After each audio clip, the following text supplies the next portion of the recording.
নমস্কার বন্ধুরা, আমার নতুন একটা ভিডিওতে তোমাদের জানাই অনেক অনেক স্বাগত। তো বন্ধুরা, আজকে একটা রেসিপি তোমাদের সঙ্গে শেয়ার করব। তার জন্য লাগবে চিকেন। তো এখানে আমি বোনলেস চিকেন 250 গ্রাম নিয়ে নিয়েছি। সেটাকে দেখো একদম চৌকো চৌকো করে ছোট ছোট করে কেটে নিয়েছি। তো এইভাবেই বোনলেস চিকেনগুলো কেটে নিতে হবে।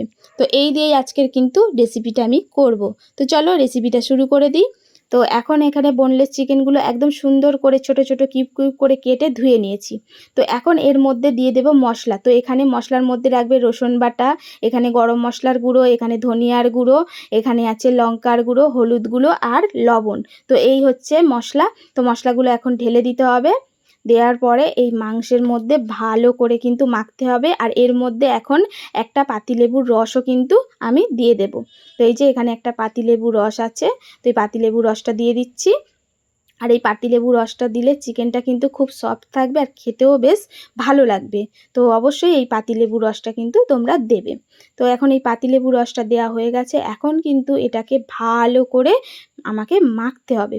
তো বেশ সুন্দর করে মাখতে হবে যাতে করে সমস্ত মাংসের গায়ে মশলাগুলো লেগে যায়। তো এইভাবেই এখন মাখামাখি করতে হবে। তো চলো ভালো করে এটাকে মেখে নিই আগে। তো এই তো মাখা কিন্তু আমাদের একদম অলমোস্ট রেডি। তো এখন এই মাখা একদম রেডি হয়ে গেছে। এখন এটাকে কিন্তু ঢাকা দিয়ে আমি 10 মিনিট মতো রেখে দেব। তো এটা এইভাবে 10 মিনিট থেকে তোমরা একটু বেশিও রাখতে পারো।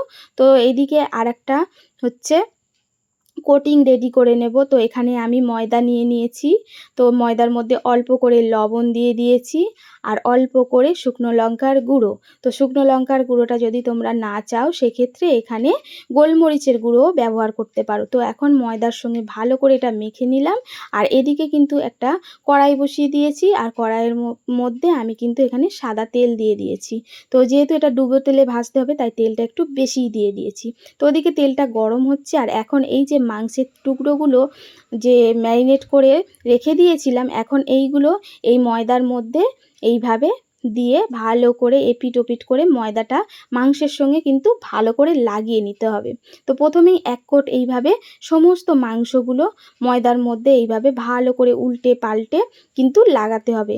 যত সুন্দর করে এই যে ময়দাটা লাগাবে তত সুন্দর কিন্তু এর উপরে মাংসের উপরের কোটিংটা হবে। ঠিক আছে? তো এইভাবেই কিন্তু তোমরাও ভালো করে এপিট ওপিট করে এই যে চিকেনটাকে কোটিং করবে। তো এখন এই চিকেনটাকে যে একবার কোটিং করলাম, এখন এই যে আরেকটা পাত্রের মধ্যে আমি কিন্তু একটু জল নিয়ে নিয়েছি। তো এখন এই চিকেনগুলো এই জলের মধ্যে দিয়ে দিলাম। আবারও জল থেকে তুলে আবারও এই ময়দার মধ্যে আবারও আরেকটা করে কোটিং করব। তো এইভাবে সমস্ত চিকেনগুলো কোটিং করব দুবার করে। একবার প্রথমে, তারপর আবার জলেতে আবার চুবিয়ে আবার কোটিং করব। জলেতে চুবিয়ে নিলে আরেকবার দিলে আরেকবার কোটিংটা হবে। তাতে কিন্তু এটা সুন্দর ওপর থেকে ক্রাঞ্চি ভাব হবে আর ভিতর থেকে সফট হবে। তো এইভাবেই যদি তোমরাও করে খেয়ে দেখো কিন্তু বেশ ভালো লাগবে। তো এইভাবেই কিন্তু তোমরা পারলে 1 থেকে 2 বার অবধি কোটিং দিতে পারো। তো এখানে আমি 2 বার করে কোটিং দিয়েছি। আর এখন এদিকে তেলটা গরম হয়ে গেছে। এখন সমস্ত এই যে চিকেনের টুকরোগুলো 2 বার করে কোটিং দিয়ে নিয়েছি। এখন এই তেলের মধ্যে দিয়ে দেব। প্রথমে তেলটা কিন্তু একটু বেশ ভালো করে গরম করে নেবে, তারপরে মিডিয়াম টু লো আঁচে রেখে দেবে।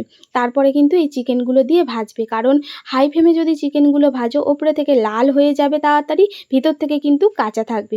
যার জন্য তোমরা কিন্তু প্রথমে তেলটা গরম করে নেবে, তারপরে মিডিয়াম টু লো আঁচে দিয়ে চিকেনটাকে ভাজবে। তাতে কি হয়, উপরেও যেমন সুন্দর কালার আসবে, ভিতরটাও কিন্তু একদম সুন্দর সিদ্ধ হয়ে যাবে, জুসি থাকবে। তো এইভাবে সমস্ত পকোড়া মানে ওই যে পপকর্নগুলো আমি ভেজে নেব। আর এখন একটা টিস্যু পেতে নিয়েছি, সেই টিস্যুর ওপরে এই পপকর্নগুলো তুলে নিচ্ছি। এক্সট্রা তেলগুলো টিস্যুর মধ্যে কিন্তু টেনে নেবে। তো এইভাবে তোমরা সবগুলো কিন্তু ভেজে নেবে। তো এই দেখো এখানে আমার কিন্তু সমস্ত মানে পপকর্নগুলো ভেজে নিয়েছি আর কি সুন্দর কালারটা এসছে না? তো আমি কিন্তু এখানে কিন্তু বন্ধুরা কোনো রকম ফুড কালার ব্যবহার করিনি, স্রেফ গুঁড়ো লঙ্কা ব্যবহার করেছি। তো এই যে সমস্ত পপকর্নগুলো ভাজা হয়ে গেছে আর উপর থেকে কিন্তু আমি একটু পেঁয়াজ দিয়ে গার্নিশিং করে দিয়েছি। আর এখানে তোমরা টমেটো সস দিয়েও খেতে পারো, কিন্তু আমি এখানে সুন্দর করে দইয়ের রায়তা বানিয়ে নিয়েছি, একটু লঙ্কার গুঁড়ো একটু বিট লবণ দিয়ে রায়তা বানিয়ে নিয়েছি। এটা দিয়েও খেতে কিন্তু খারাপ লাগে না। তো এই যে প্রথমেই ছেলেকে দিলাম আর ছেলে তো খুব খুশি। আর এগুলো না বাচ্চারা কিন্তু ভীষণ খুশি হয় খেতে, মানে ওদেরকে বানিয়ে দিলে ওরা খুব খুশি করে খায়। তবে হ্যাঁ, বাইরের আনহেলদিকর না খাইয়ে ঘরের মধ্যে একটু এইভাবে যদি তোমরা বানিয়ে দাও, বাচ্চারা খেতে কিন্তু খুবই খুশি হবে আর খুবই আনন্দ পাবে। তো ঘরের মধ্যে এইভাবে তোমরাও বাচ্চাদের বানিয়ে দিও। আর এই ছোট, ছোট এইভাবে যদি পপকর্ন বানিয়ে দাও, দেখতেও কিন্তু খুব সুন্দর লাগে আর ওরা অনায়াসে খেয়ে নেবে। আর এই দেখো এদিকে আমি তোমাদের ভেঙে দেখাচ্ছি কতটা সুন্দর নরম হয়েছে আর উপরটা ক্রাঞ্চি ভেতরটা জুসি। তো এই হচ্ছে পপকর্ন। তো আজকের পপকর্নটা কেমন লাগলো তোমাদের চিকেন পপকর্নটা, সেটা কিন্তু কমেন্টের মাধ্যমে জানাতে ভুলবে না।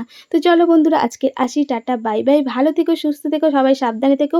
আর অবশ্যই, অবশ্যই বাড়িতে বানিয়ে বাচ্চা থেকে বড় সবাই খেও।